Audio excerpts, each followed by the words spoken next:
FIFA Series 2026 kurang 1 bulan lagi. Lini depan timnas Indonesia mengkhawatirkan. Assalamualaikum warahmatullahi wabarakatuh. Salam sepak bola. Apa kabar teman-teman? Sehat semuanya kita ya. Nah, jumpa lagi di channel saya, channel yang selalu membahas mengulas tentang sepak bola, khususnya sepak bola nasional, dari mulai liga, federasi, sampai kabar pemain-pemain kita yang sedang abroad di luar negeri. Nah, teman-teman sekalian, turnamen FIFA Series 2026 kurang lebih atau nggak sampai 1 bulan lagi ya, dan nanti akan dimainkan di Jakarta, dan timnas Indonesia sebagai tuan rumah. Sebagai tuan rumah tentu kita ingin sukses semuanya ya, sukses penyelenggaraannya, kemudian sukses juga prestasi timnas kita. Nah, kita nanti akan tergabung dari beberapa atau bersama beberapa negara mewakili beberapa federasi. Dan kita di awal akan bertemu dengan Saint Kitts and Nevis, dan setelah itu kita akan ditunggu. Kalau kita berhasil menang, kita akan ditunggu oleh pemenang antara Bulgaria dan Solomon Island. Nah, kemungkinan besar Bulgaria di atas kertas akan menang dari Solomon Island ya. Nah, tapi sebelum itu teman-teman, mari kita bedah dulu lini per lini dari timnas Indonesia, karena hingga sekarang ini tentu John Herdman sebagai kepala atau pelatih kepala timnas Indonesia tentu saja sudah mulai menghitung-hitung teknis, kemudian kekuatan dan seluruhnya dari timnas kita. Soalnya ini udah nggak sampai 1 bulan lagi ya kan. Nah, tentu dari semua pemain yang ada ini diharapkan semuanya kondisinya fit sehingga bisa memberikan kontribusi yang positif bagi perjuangan timnas Indonesia di FIFA Series.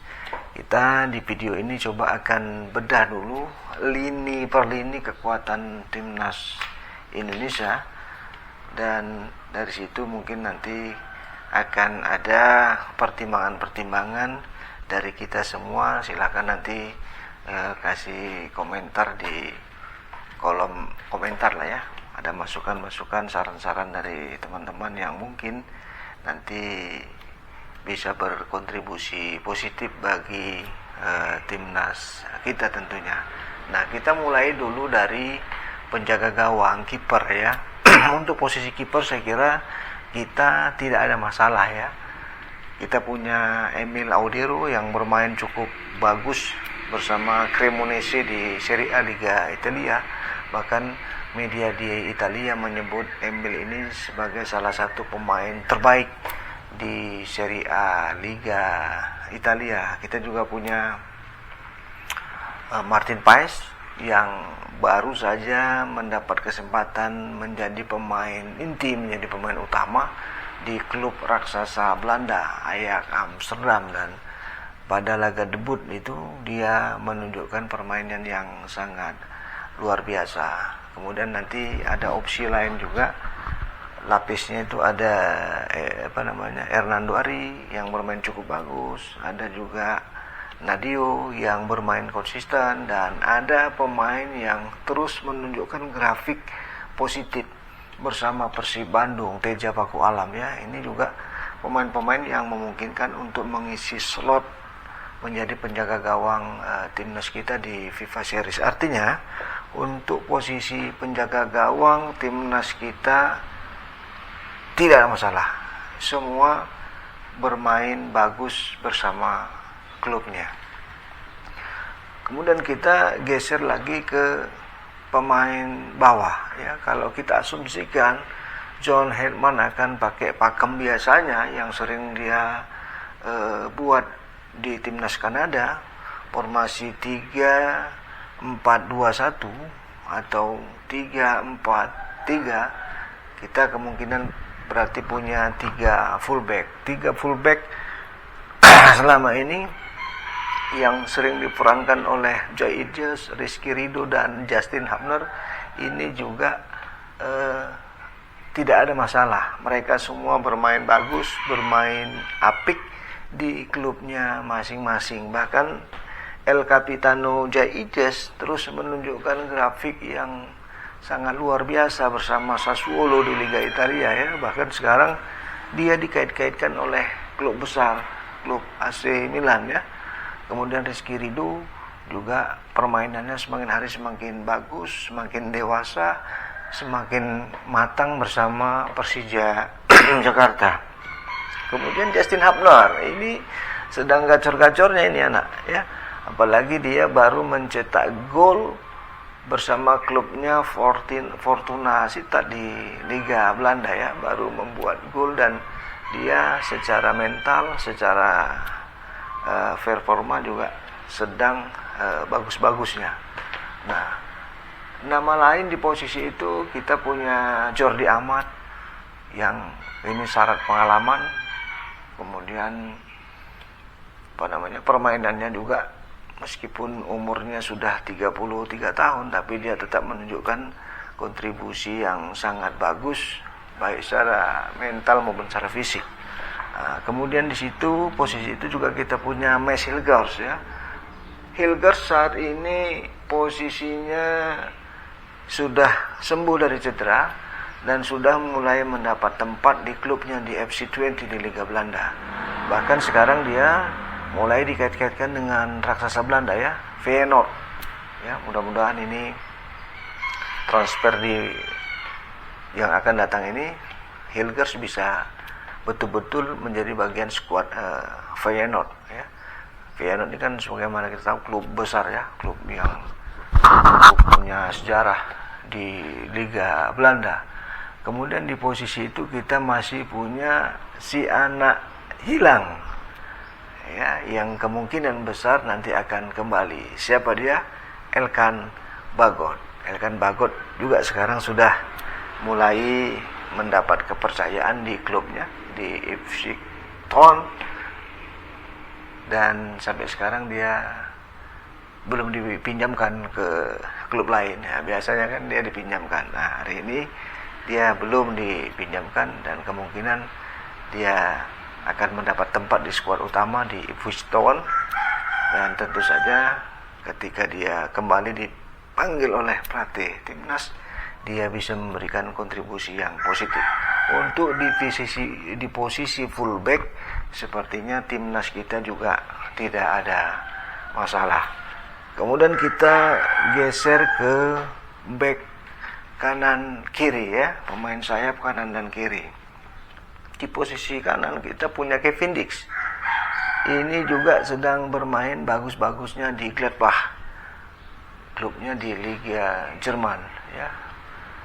Dia bermain konstan, stabil, tidak ada masalah, tidak ada cedera, fisiknya juga bagus dan saya kira Dix nanti bisa berkontribusi lebih bagus lagi di timnas Indonesia. Kemudian di situ kita punya Sandy Walsh. Sandy sekarang ini bermain juga cukup bagus bersama klubnya di Liga Thailand, Buriram United, dan posisi dia tidak ada kendala. Kemudian di posisi itu kita punya Eliano Rensder yang terus menunjukkan permainan yang cukup positif bersama Persib Bandung. Nah, mungkin teman-teman punya nama lain di posisi itu di fullback kanan ya, dan saya kira di posisi bek kanan kita juga tidak ada masalah ya. Nah, sekarang kita geser ke bek kiri. Nah, bek kiri ini kita termasuk posisi yang melimpah ya. Di situ ada Kelvin Perdong, ada Dan James, ada Nathan Cho, ya kan? Yang semuanya ini menunjukkan permainan yang semakin hari semakin bagus dan menjadi pemain inti di klubnya masing-masing. Ada lagi satu nama sebenarnya, Sen Patinama ya, tapi Sen Patinama ini nanti nggak bisa dia bermain bersama timnas karena sedang mendapat scoring dari FIFA. Tapi baik Kelvin Verdong, kemudian Dan James dan Nathan Joe. Nathan Joe ini sekarang sedang gacor-gacornya nih di Willem ya, di Liga Belanda, terus mendapat kepercayaan menjadi starting, bermain full, tidak tergantikan dan memberikan kontribusi yang luar biasa di Willem 2 di Liga Belanda. Jadi di posisi bek kiri kita kira juga timnas kita tidak ada masalah, tidak ada kekurangan. Nah, kemudian kita geser ke posisi tengah. Di tengah ini ada kendala sedikit aja.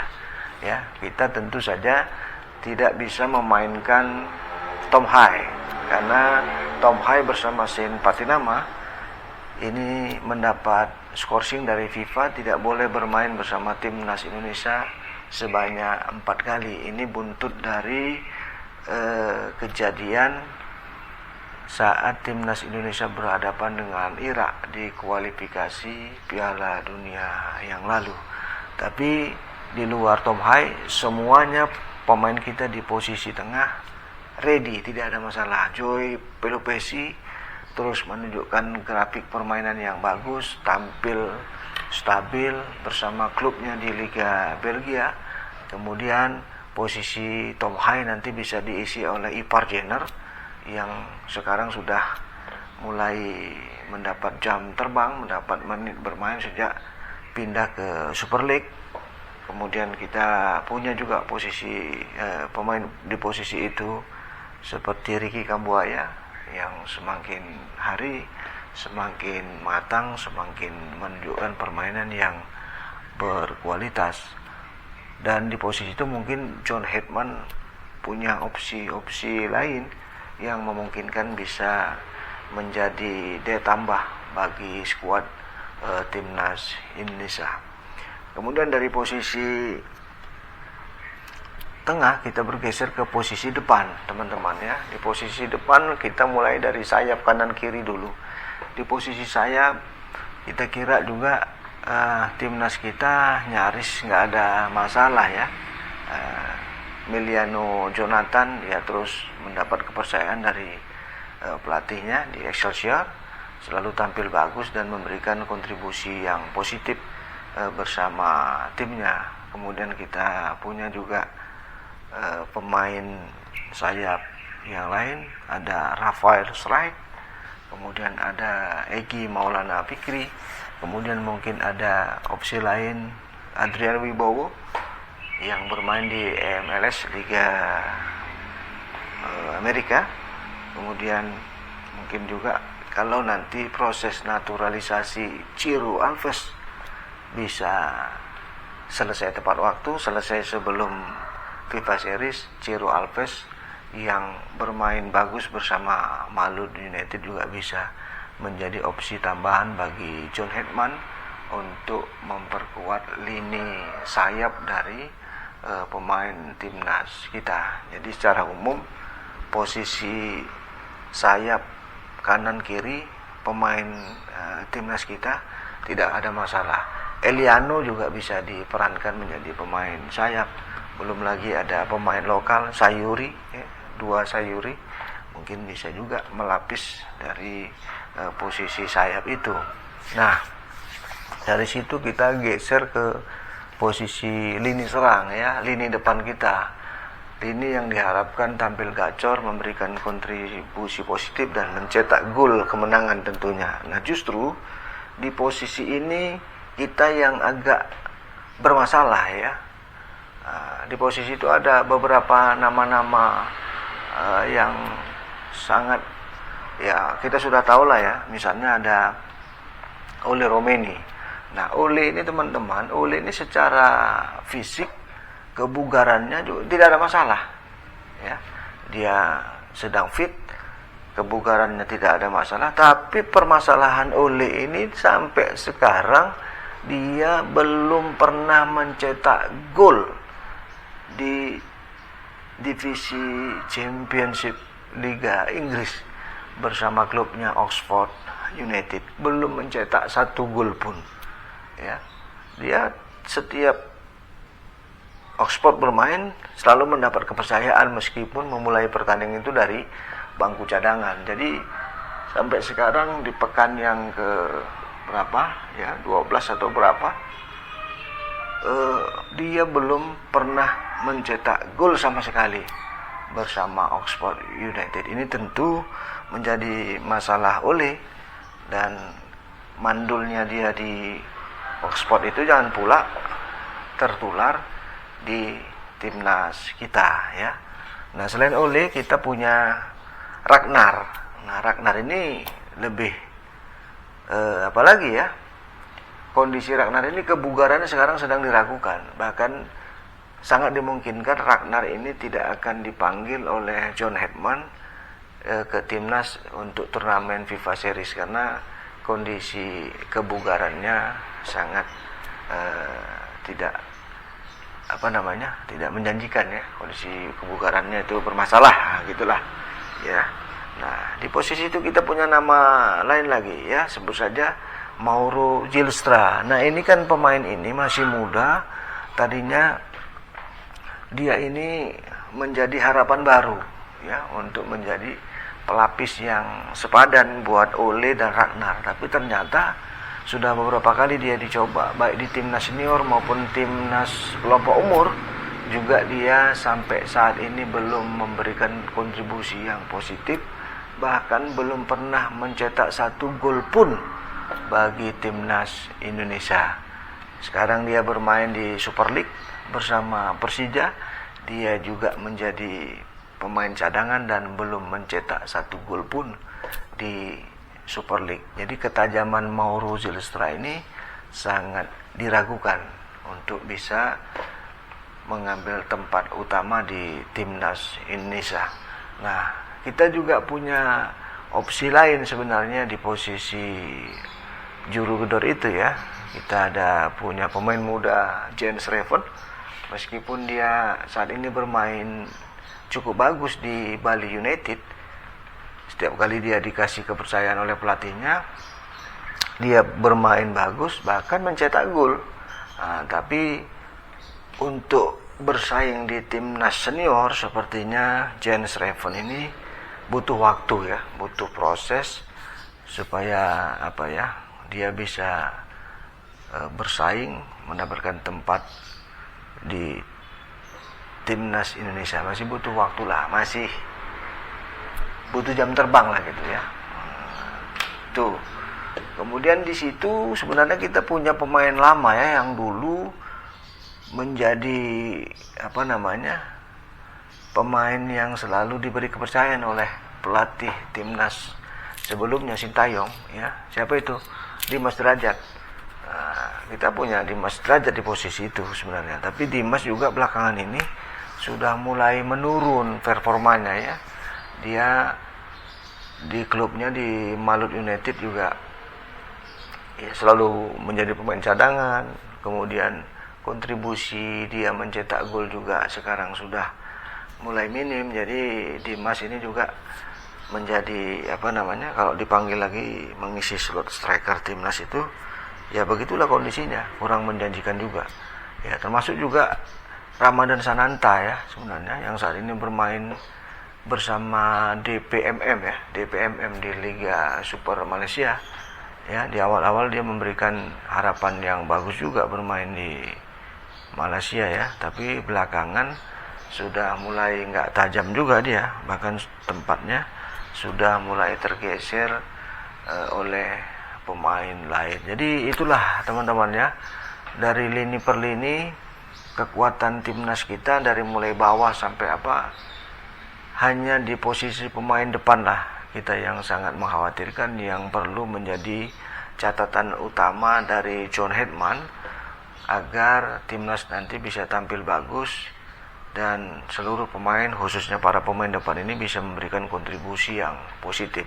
Waktu yang kurang 1 bulan ini tentu bisa menjadi bahan evaluasi bagi John Hedman untuk membentuk timnas yang kuat. Apalagi kalau secara matematis kita nanti di final akan berhadapan dengan Bulgaria, ya. Pemain Eropa, negara Eropa, pemainnya banyak berkarir di Eropa, dan Bulgaria ini sering juga tampil di Piala Dunia, dan secara ranking FIFA juga dia jauh di atas kita. Tentu kalau kita bisa ketemu nanti dengan Bulgaria, ini menjadi sesuatu yang sangat luar biasa bagi timnas, bagi para pemain, dan tentunya bagi kita insan sepak bola tanah air, ya. Dan terlebih-lebih kalau bisa kita mengalahkan Bulgaria. Itulah teman-teman, ya, secara umum hanya di posisi depan kita yang sangat mengkhawatirkan. Tentu saja John Herdman sudah punya opsi-opsi, ya. Dia kita yakini sudah punya opsi-opsi. Apakah dia tetap mau memaksimalkan dari beberapa nama striker kita yang kita diskusikan tadi, atau dia mencoba formasi lain, formasi tanpa striker utama atau false nine istilahnya, ya. Dia menciptakan formasi striker bayangan, kurang lebih seperti itu. Apakah seperti itu? Nanti kita lihat saja formasi dan strategi apa yang akan disiapkan John Herdman untuk menghadapi FIFA Series tahun 2026. Saya kira itu teman-teman. Terima kasih buat kita semua yang sudah mengikuti channel saya, dan terima kasih juga bagi teman-teman yang sudah mengklik video ini. Mudah-mudahan kita semuanya sehat, kita tetap semangat, dan salam sepak bola.